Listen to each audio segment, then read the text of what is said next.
How did the head of one of the greatest kings of Scotland end up in a pile of unidentified bones? King James IV was born in 1473 in Stirling Castle, Scotland's grandest and most important castle.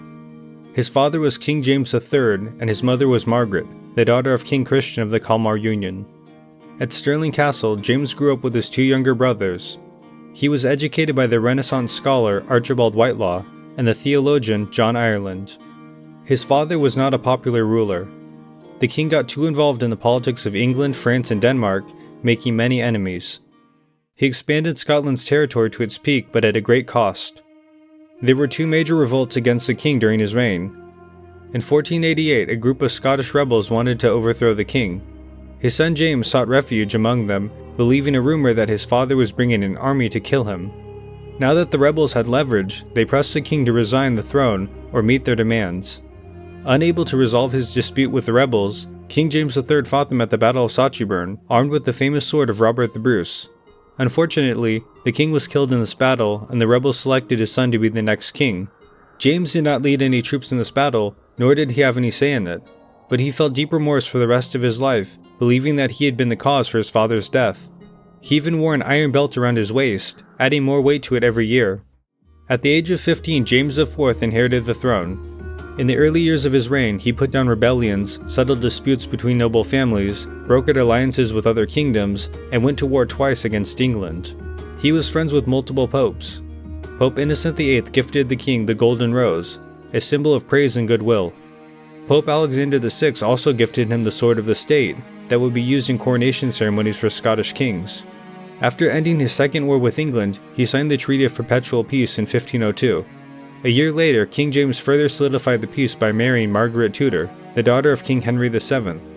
One of their wedding gifts was the Hours of James IV of Scotland. It was a custom-made prayer book, an expensive gift that was popular among the nobility. The king greatly enhanced his power on the seas with 4 massive warships: the Treasurer, the Margaret, the James, and the Michael. Named after St. Michael the Archangel, it was the biggest ship in the world at the time, armed with 57 guns and the ability to carry over 1,400 people. With the assistance from smaller ships, these heavily armed vessels defended the Scottish coast from pirates, secured trade routes, aided in many wars, and made the English think twice about breaking a peace treaty. On top of this, James was a big fan of guns and cannons, investing in the rapidly growing technology. He took an interest in French guns, importing a large number of them, and creating one of Europe's largest cannon foundries at Edinburgh Castle. A Spanish ambassador to Scotland described the 25-year-old king as having a noble stature, handsome complexion, long hair and beard, speaking Latin, French, German, Flemish, Italian, Spanish, English, and Scots, and being well-read in history including the Bible and other Christian books. James was a patron of the arts. He enjoyed poetry, instituted grammar schools, and funded the printing press in Scotland. He was interested in dentistry and medicine, occasionally helping with some surgeries.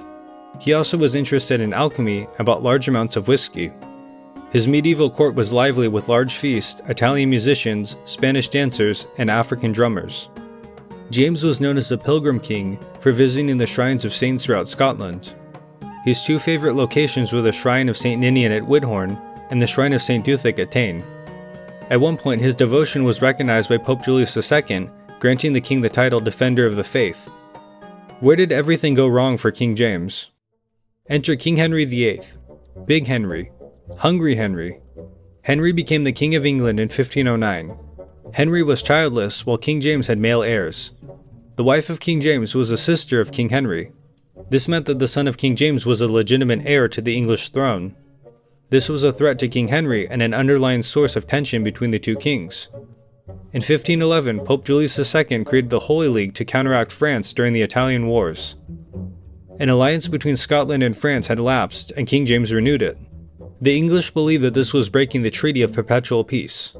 King Henry may have broken the treaty first by claiming England had total authority over Scotland, thus denying its independence. Pope Julius II agreed to excommunicate King James if he was found to have violated the peace treaty. After his death, the next pope, Leo X, carried through with the excommunication. With this act, England and Scotland found themselves formally at war with each other. King James sent the Great Michael to aid the French along with many troops, although they were delayed and never made it to the battle. By August of 1513, James had invaded England with 40,000 men. He also sent a letter a month before saying he was going to invade. On the other side, the English were ready for the attack. On September 9, 1513, the Scottish army met the English troops on Flodden in present-day Braxton, Northumbria. Each side opened up the battle with cannon fire and a flurry of arrows from longbowmen. The Scottish gave up their superior position at the top of the hill, moving down and directly attacking the English line. Initially, the Scottish inflicted heavy damage on the English. However, the Scottish used pikes, which were less effective compared to the English billhooks. The Scottish line was flanked and many troops were routed. 10,000 Scottish troops were killed, including King James IV, who died fighting alongside his men. The English vowed to take no prisoners. This explains why nearly every Scottish nobleman at Flodden was killed. King James was struck in the jaw with an arrow and slashed to death with a billhook. What happened to the body after his death? After the death of King James, his body was recovered, embalmed, and put in a lead coffin and taken to the Sheen Priory, a Carthusian monastery. This was half a mile north of the Sheen Palace, the residence of the King of England. However, the body was not buried. James was excommunicated, which meant that he could not be given a proper burial in a church. But why did they not just bury him in a common cemetery? This remains unclear.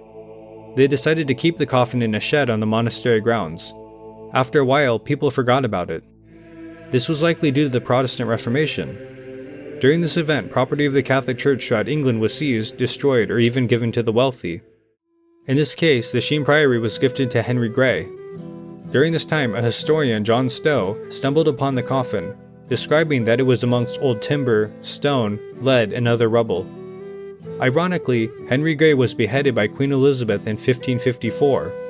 His head was preserved and also went missing, only to be discovered in 1851. During the reign of Queen Elizabeth, the coffin of King James was discovered again in the shed. It appears that the grounds crew used the king's head for a football game, kicking the cranium of one of Europe's greatest kings. Somehow, a glazier named Lancelot Young discovered the head and preserved it, keeping it in his home. Eventually, Young decided to go a few doors down and give the head to St. Michael's Church on Wood Street. The head was put in a charnel house, a church crypt that contains the bones of many unidentified people. In 1897, the church was demolished, and all the human remains were sent to Brookwood Cemetery in Surrey, England. The rest of King James' body was buried at some point at the Sheen Priory, which was eventually demolished. In 1769, King George III built an observatory near the site, and in 1892, the Royal Mid-Surrey Golf Course was built on the site. Many claim that the king's body is buried under the fairway of the 14th hole with the rest of the Sheen Priory. Next time you're in England, make sure to go National Treasure mode and dig up the body of the last medieval king of Scotland, if you can find it.